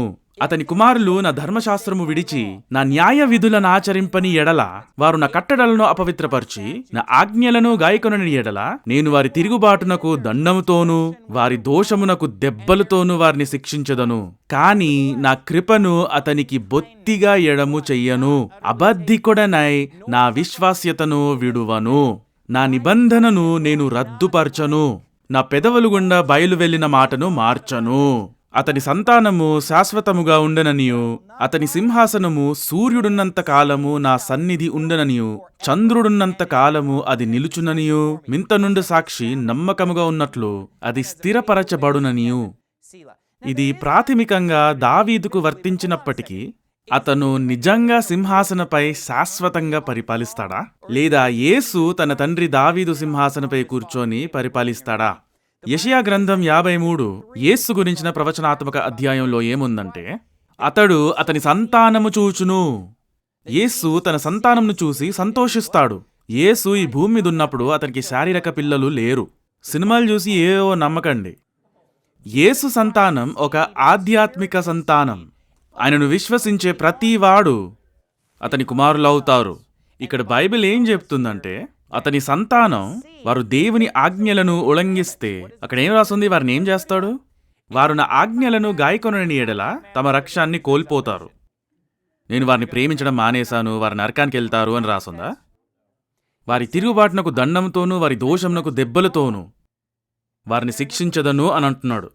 కాని నా కృపను అతనికి బొత్తిగా ఎడము చెయ్యను, అబద్ధికుడనై నా విశ్వాస్యతను విడువను, నా నిబంధనను నేను రద్దుపరచను, నా పెదవుల గుండా బయలువేలిన మాటను మార్చను. ఆయన తన వాగ్దానాన్ని, తన నిబంధనాన్ని ఉల్లంఘించడు. ఆయన చెప్పిన దానిని మార్చడు. పెదవుల గుండా వెళ్ళిన మాటను మార్చడు. మనల్ని శిక్షిస్తాడు, కానీ ప్రేమించడం మానేయుడు. ఇంకా నరకానికి పంపడు. చాలా మంది అనేది ఏమంటే, హెబ్రీయులకి రాసిన గ్రంథంలో 6వ అధ్యాయంలో ఒకసారి అది చూద్దాం. వీళ్ళనేది ఏంటంటే, రక్షణ అస్సలు కోల్పోలేకపోతే అప్పుడు పాపంలో జీవించొచ్చు కదా. అయితే పాపాలు చేస్తే ఎటువంటి పరిణామాలు ఉండవా? అలా అయితే మరి విచ్చలవిడిగా బ్రతకొచ్చు, ఎలానూ పరలోకానికి వెళ్తాం కదా. ఒకసారి ఆగండి. ఈ జీవితం గురించి ఏంటి మరి? ఒకవేళ మీరు ఇలా అనుకుంటే, నేను ఎలానూ రక్షింపబడ్డాను కదా, నేను ఇష్టం వచ్చినట్లు బ్రతకొచ్చు, ఎలానూ పరలోకానికి వెళ్తున్నా. నిజమే, కానీ ఈ జీవితం నాశనం అవుతుంది. అది నాశనమైనా పర్వాలేదని ఎవరు అనుకుంటున్నారు? అలా అనుకునేవారు ఎవరైనా ఉన్నారు ఇక్కడ? అయితే పర్వాలేదు, భయంకరమైన పాపంలో ఒక మురికి జీవితం గడుపుతా, జీవితంలో అన్నీ కోల్పోయి దేవుని కఠిన శిక్షను అనుభవిస్తా, జీవితంలోని ప్రతి విషయంలో చేసే ప్రతి పనిలోనూ శాపించబడినా సరే పరలోకానికి ఎలానూ వెళ్తున్నా, నాకే సమస్య లేదు. లేదు, మాకు ఈ జీవితంలో కూడా ఆశీర్వాదాలు కావాలి కదా. మీకు దేవుడి శాపాలు, దేవుడి శిక్షలు కావాలా? ఒకవేళ నా పిల్లలు ఇలా అనుకుంటే, నానా అలా అయితే నేను ఏది పడితే చేయొచ్చా, నచ్చిన పాపం నేను చేసుకోవచ్చు అన్నమాట. మీరు నా నాన్నగానే ఉంటారు కదా, నాకు భోజనం పెట్టడం మానేరు కదా, నేను ఇంకా ఇంట్లోనే ఉండొచ్చు కదా, మీరు నన్ను చూసుకుంటారు కదా. ఇదేదో బాగుంది. అలా అయితే ఇంకా నా ఇష్టమే, మీరు నాకు చెప్పేదేంటి? అప్పుడు ఏమవుద్దో తెలుసా? బెల్ట్తో వాయించి వాయించి తన్ని పళ్ళు రాలగొడతా. అప్పుడు మీకు ఇంట్లో ఆనందం ఉండదు, ఆటలాడుకోలేరు, మీకు గిఫ్ట్లు, పప్పలు, స్వీట్లు ఏవి దొరకవు, రోజంతా తిట్టులు దెబ్బలు తింటూనే ఉండాలి. మీ జీవితంలో కూడా అలానే ఉంటుంది. రక్షణ పొందిన తర్వాత ఆయన వాక్యానుసారంగా జీవించకపోతే. మీకు రక్షణ లేకపోతే ఎలాంటి పరిణామాలు ఉండకపోవచ్చు, కానీ చివరికి నరకానికి వెళ్తారు. మీకు రక్షణ ఉంటే పాపం నుండి తప్పించుకోలేరు. రక్షింపబడినట్టయితే తను స్వీకరించు కొందరిని దండించును అని లేదు, ప్రతి కుమారుని దండించును అనుంది. మీరు రక్షింపబడినట్టయితే పిల్లలు, యువకులు వినండి. బహుశా మీరు ఇలా అనుకోవచ్చు, నేను ఎలానూ పరలోకానికి వెళ్తున్నా, ఇంకా దేవుని మాట ఎందుకు వినాలి? అప్పుడు మీ జీవితం నాశనం అయిపోద్ది. దేవుడు ఎప్పుడైనా మీ జీవితాన్ని నాశనం చేయగలడు. దేవుడు నీ ఉద్యోగం పోయేలా చేయగలడు. ఏ నిమిషమైనా సరే మీకు అనేక రోగాలు పంపగలడు.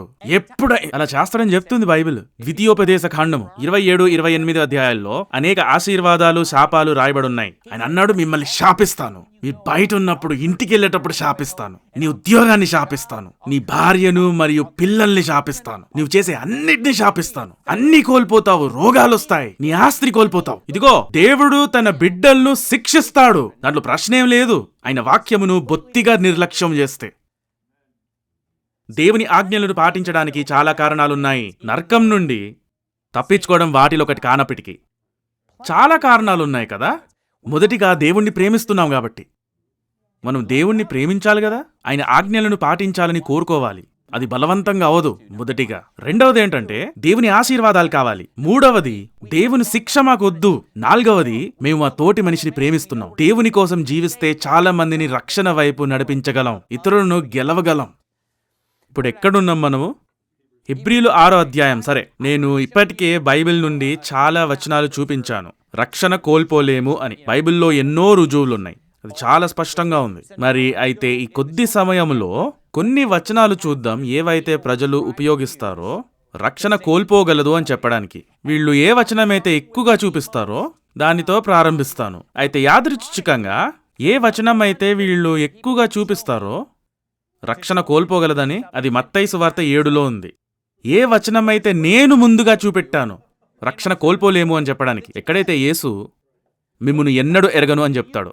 నేను ఇంటింటికి పరిచర్య చేసినప్పుడు చాలా మంది ఎక్కువగా చూపించే వచనం ఇదే, మత్తయి సువార్త 7. ఈ 3 వచనాలు ఏదైతే చూసామో అన్ని వచనాల కంటే ఇదే ఎక్కువగా చూపిస్తారు, రక్షణ కోల్పోగలదు అని చెప్పడానికి.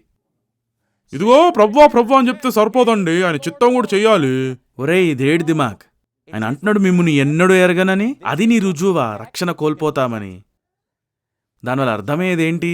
ఎవరైతే యేసుని నమ్మకుండా తిరస్కరించారో వారికి దేవుడు ఒక రకమైన గుడ్డితనాన్ని పంపాడు. ప్రత్యేకంగా రక్షణ కోల్పోగలరు అని నిరూపించడానికి మత్తయి 7లో ఈ వచనాలు చూపించినప్పుడు అది ఒక ఆధ్యాత్మిక గుడ్డితనం. వారికి రక్షణ లేదు అని అర్థం.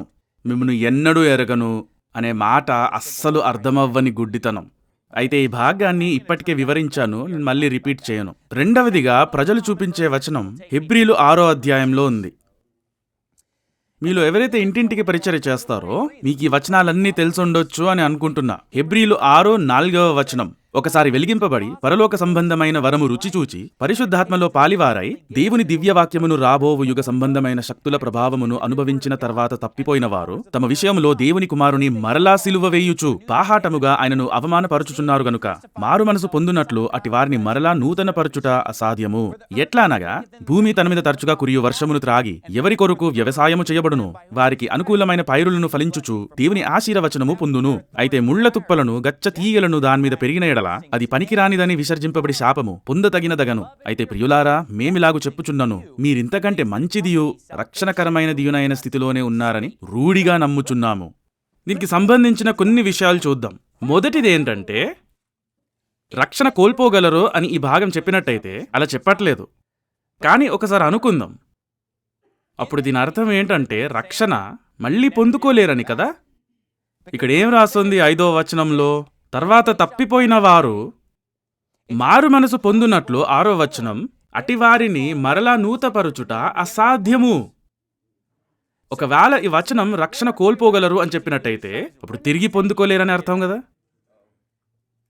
కానీ అది కోల్పోగలరు అని చెప్పేవారు అది మళ్ళీ తిరిగి పొందుకోవచ్చు అని చెప్తూ ఉంటారు. రక్షణ ఇప్పుడుంది, ఇప్పుడు లేదు, ఇప్పుడుంది, ఇప్పుడు లేదు. వాళ్ళని ఎప్పుడు చూసినా ముందు వెనక్కి వెళ్తూ ఉంటారు. ఇప్పుడు మీరు అర్థం చేసుకోవాల్సింది ఏంటంటే, వీళ్ళు ఒకప్పుడు రక్షింపబడ్డారు అని రాసుందా? వీళ్ళకి నిత్య జీవం ఉందని చెప్తుందా? లేదు. ఇప్పుడు మనం ఎప్పుడైతే వచనాలు చూపిస్తామో రక్షణ కోల్పోలేము అని చెప్పడానికి అక్కడ స్పష్టంగా రక్షణ అని ఉంటుంది, నిత్య జీవము అని రాసుంటుంది, విశ్వసించేవారు అని రాసుంటుంది. అవి స్పష్టమైన వచనాలు. ఇప్పుడు ఈ భాగంలో రక్షింపబడ్డారు అని రాసలేదు, నిత్య జీవం పొందుకున్నారని లేదు. అయితే ఏం రాస్తుంది అక్కడ? ఒకసారి వెలిగింపబడి పరలోక సంబంధమైన వరము రుచి చూచి పరిశుద్ధాత్మలో పాలివారై దేవుని దివ్యవాక్యమును రాబోవు యుగ సంబంధమైన శక్తుల ప్రభావమును అనుభవించిన తర్వాత తప్పిపోయిన వారు. అయితే వీళ్ళెవరు? ఇది రక్షింపబడిన విశ్వాసుల గురించి కాదు. ఇది ఎవరి గురించంటే, ఎవరైతే సువార్త విన్నారో వారి హృదయాలలో పరిశుద్ధాత్మ కార్యం చేస్తుంది. వారికి సువార్త అర్థమయ్యింది. వెలిగింపబడడం అంటే ఏంటి?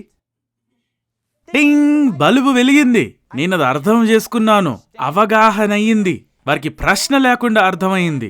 వెలిగింపబడ్డారు, రుచి చూచారు, రక్షణ అందుబాటులో ఉంది, ఏమి నమ్మాలో సరిగ్గా తెలుసు. వారిని పరిశుద్ధాత్మ లాగుతుంది, వారు రుచి చూచారు, కానీ నమ్మకుండా వద్దు. వారి చివరి తిరస్కరణ.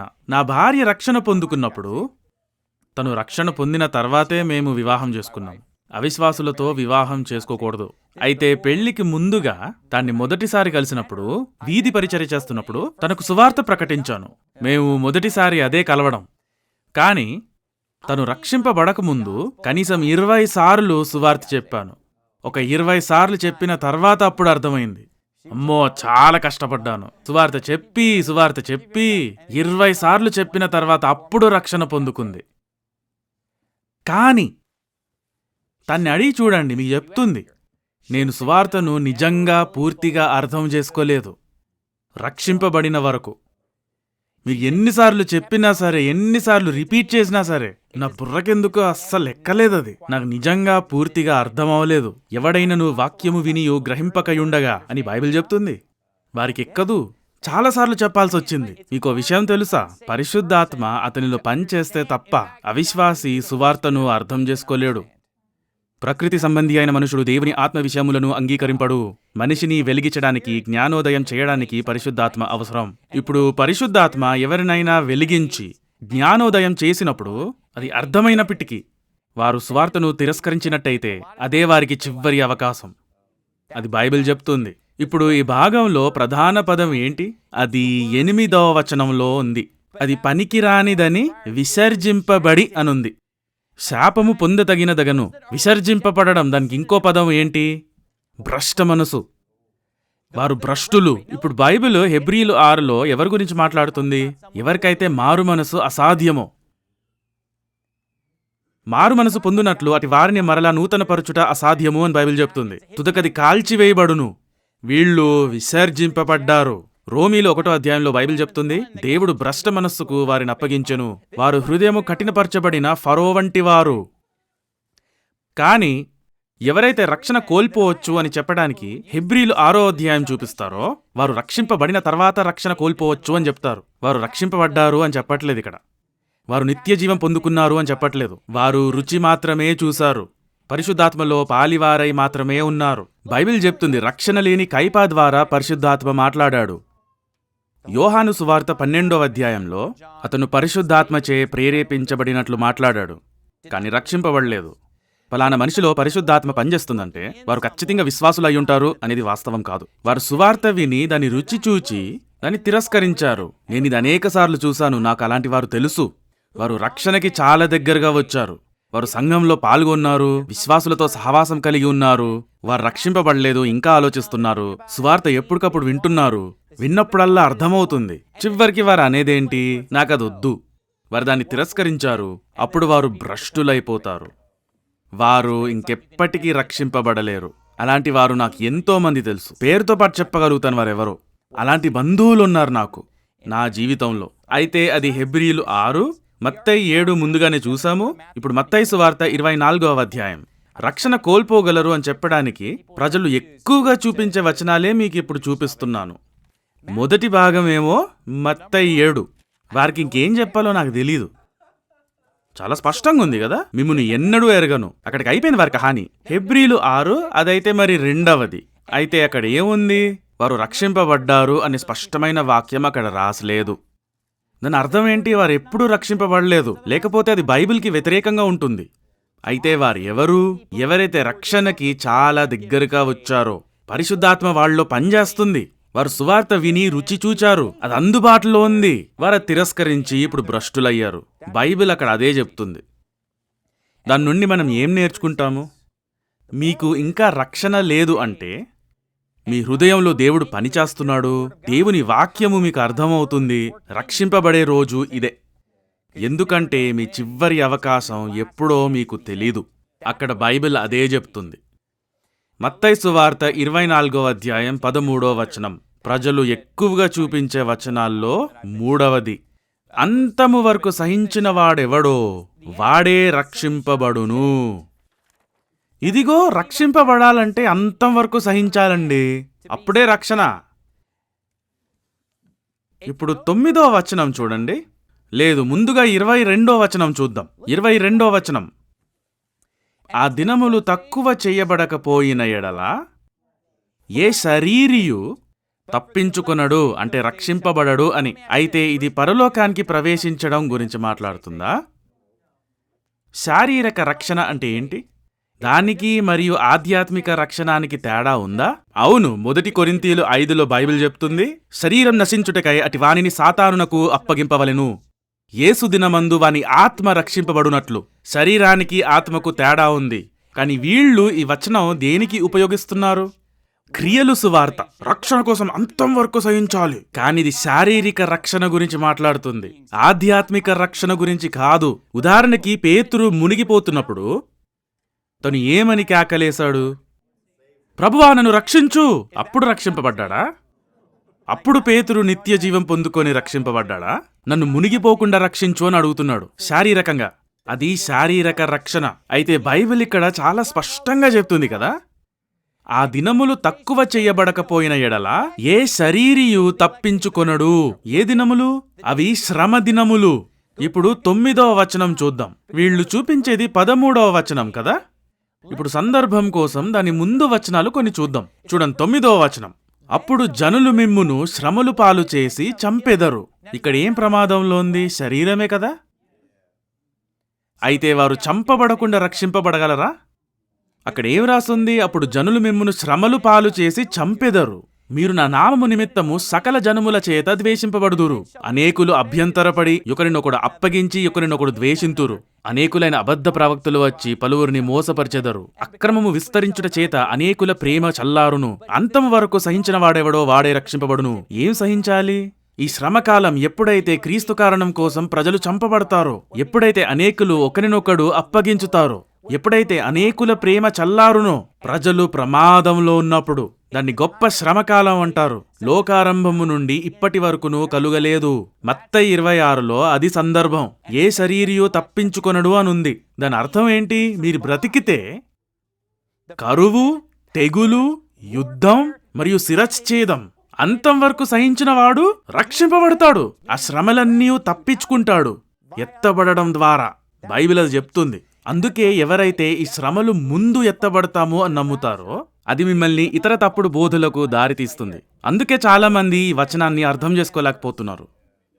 అందుకే ఈ పట్టణంలో అతిపెద్ద బాప్తిస్తు సంఘము, నేను ఈ సంఘాన్ని పేరు పెట్టి మరీ పిలుస్తాను. వీళ్ళు కింగ్ జేమ్స్ బైబిల్ పక్కన పెట్టి NIV ESV చదువుతూ ఉంటారు. వారి విశ్వాస ప్రమాణంలో అంతం వరకు సహించిన వానికే రక్షణ అని రాసుకున్నారు. ట్రై సిటీ బాప్తిస్తు సంఘము చాండ్లర్లో ఉంది. వారి వెబ్సైట్ చూడండి, ట్రై సిటీ బాప్తిస్తు. ఇంకో సంఘాన్ని విమర్శించకూడదండి. వారి అబద్ధాలు, మత విశ్వాసాలు, తప్పుడు సిద్ధాంతాలు బోధిస్తున్నారు. వారి యువకుల చేతుల్లో NIV లాంటి చెత్త బైబిళ్లు పెడుతున్నారు. సంఘంలో ముసలివారును సంతోషపెట్టడానికే కింగ్ జేమ్స్ బైబిల్ నుండి చదువుతున్నారు. ముసలివారును మరియు పెద్దలను సంతోషపెట్టడానికే కింగ్ జేమ్స్ బైబిల్ చదువుతారా? మరి వారి యువతులను చూస్తేనేమో పొట్టి స్కర్ట్లు, ప్యాంట్లు వేసుకుని తిరుగుతున్నారు అమ్మాయిలు సంఘంలో. వారి ముఖానికి ఏమో NIV, RSV, ESV, NLT, NASB లాంటి చెత్త బైబిళ్లు కొట్టి రాక్ మ్యూజిక్ వినిపిస్తారా? అది బాప్తిస్తు సంఘమా లేదా ఏమైనా క్లబ్బా? ఏడ్చినట్టుంది వారి భవిష్యత్తు. ఆ సంఘం భవిష్యత్ ఎలా ఉంటుందో తెలుసా మీకు? ఒక రోజు పూర్తిగా చెత్త చెత్త అయిపోతుంది, దరిద్రంగా. ఆ ముసలివారు అందరూ ఒకరోజు చనిపోయి ప్రభు దగ్గరికి వెళ్ళిపోతారు. యువకులందరికీ NIV లాంటి చెత్త బైబిళ్ళు ఇస్తే, ఇంగ్లీష్ మాట్లాడే వారికి కింగ్ జేమ్స్ బైబిల్ ఇవ్వకపోతే, పాత పాటలు పాడకుండా హిల్ సాంగ్లు పాడితే యువకులకు ప్రమాణాలుండవు. వారేసుకునే బట్టలు ఎలా ఉన్నాయి? స్త్రీలు స్త్రీలా కనిపించడం లేదు, పురుషులు పురుషులలా కనిపించడం లేదు. తమను తాము నాశనం చేసుకుంటున్నారు. ఆ సంఘము, ఆ మోసపూరిత ట్రై సిటీ బాప్తిస్తు సంఘము వారి విశ్వాస ప్రమాణంలో రాయబడి ఉంది. ఏంటి? ఎలా రక్షింపబడాలి అంటే అంతం వరకు సహించిన వానికే. చదవండి మీరే. వారి వెబ్సైట్లో కొట్టి చూడండి రక్షణ ఎలా పొందుకోవాలని. వారి విశ్వాస ప్రమాణంలో చాలా స్పష్టంగా రాసుంది.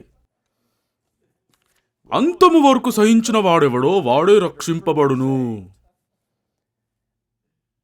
అది క్రియలు రక్షణ వారు చెప్పేది.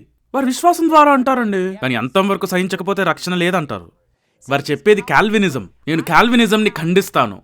ఆ కాల్వినిజం అనేది తప్పుడు బోధ. వారు ఏమంటారంటే, మీరు తప్పిపోయి పడిపోతే మీరు నిజంగా రక్షింపబడలేదు. అది అర్మేనియన్లు రక్షణ కోల్పోవచ్చు అంటారు. కాల్వినిస్టులేమో మీకు ముందు నుంచే రక్షణ లేదంటారు. కానీ బైబిల్ నమ్మే బాప్తిస్తులేమంటారు, మీరు సంఘంలో పాలు పొందడం మానేయొచ్చు, అయినా రక్షింపబడ్డారు. మీరు తప్పిపోయి పడిపోవచ్చు, కానీ దేవుడు మీ చేతిని వదలడు. ఒక్కసారి పొందిన రక్షణ ఎల్లప్పుడూ ఉంటుంది. వీళ్ళు మత్తయి 24 చూపించి ఏమైతే గొప్ప శ్రమల గురించి మాట్లాడుతుందో, వారు దాన్ని తిరగేసి దాన్ని సందర్భం నుండి తీసేసి, ఇప్పుడు మీరు దాన్ని సందర్భం నుండి తీసేసి అంతము వరకు సహించిన వానికే రక్షణ అంటే అది క్రియల వలన అన్నట్టే కదా. మరి సందర్భం లేకుండా వచనం చదివితే అది క్రియల వలనే కదా అంతము వరకు సహించాలి అంటే. అదే చెప్తుంది కదా వచనం. అందుకే బైబిల్ సందర్భానుసారంగా చదవాలి. అందుకే ఎవరైతే ఈ వచనం స్వయంగా సందర్భం లేకుండా చదివి వినిపిస్తారో వాడు అబద్ధికుడు.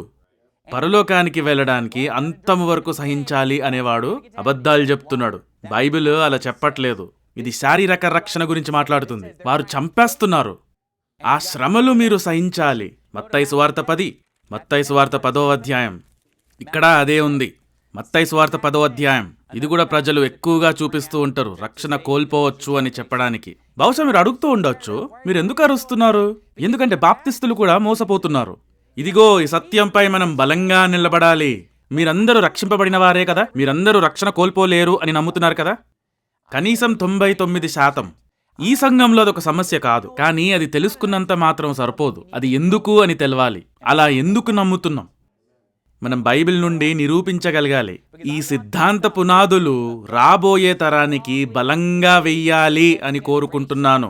ఈ ప్రసంగం విన్నా తర్వాత సరే నా రక్షణ నేను కోల్పోలేను అని నమ్మితే సరిపోదు. నిరూపించడానికి 10 వచనాలు మీరు చూపించగలగాలి. వారు మోసం చేయడానికి ప్రయత్నిస్తే నేను సిద్ధంగా ఉన్నాను. అంతము వరకు సహించిన వాడెవడో వాడే రక్షింపబడును అది వారు చూపించి సందర్భం నుండి తీసినప్పుడు వారికప్పుడు సమాధానం ఎలా ఇవ్వాలో నాకు తెలుసు. అది తెలియాలి. బైబిల్ చెప్తుంది మత్తయి సువార్త 10వ అధ్యాయం ఇక్కడ కూడా అదే మాట వ్రాయబడున్నది.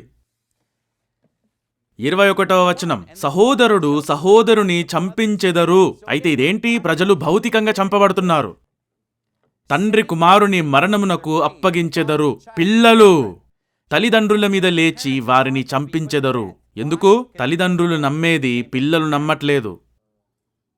బహుశా వారు తప్పు బైబిల్ చదువుతున్నారు కాబట్టి, బహుశా వారు తప్పు పాటలు వింటున్నారు కాబట్టి, వారి సంఘంలో ఏమైతే నేర్చుకుంటున్నారో తేడాగున్నాయి. వారి జీవన శైలి తేడాగుంది.